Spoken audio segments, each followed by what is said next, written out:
কে আনুষ্ঠানিকভাবে নির্বাচনের রোডম্যাপ দেওয়ার আহ্বান জানিয়েছেন বিএনপির স্থায়ী কমিটির সদস্য সালাউদ্দিন আহমেদ।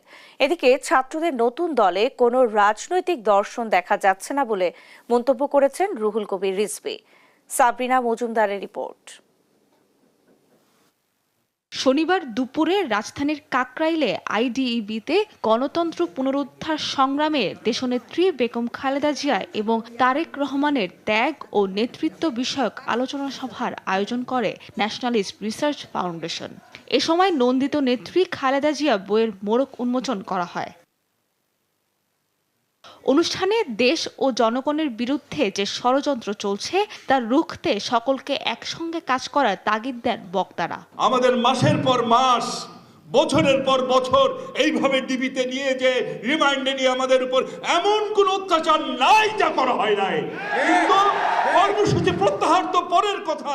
এ সময় বিএনপির স্থায়ী কমিটির সদস্য সালাউদ্দিন আহমেদ বলেন, যারা গণপরিষদ, সেকেন্ড রিপাবলিক ইস্যু সামনে আনছে এবং স্থানীয় সরকার নির্বাচনকে অগ্রাধিকার দিচ্ছে, তারা মূলত গণতান্ত্রিক পথে উত্তরণকে দীর্ঘায়িত করতে চাইছে।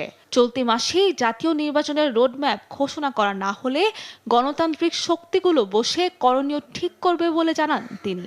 নতুন সংবিধানের জন্য আপনারা কথা বলছেন, নতুন সংবিধান যেটা হবে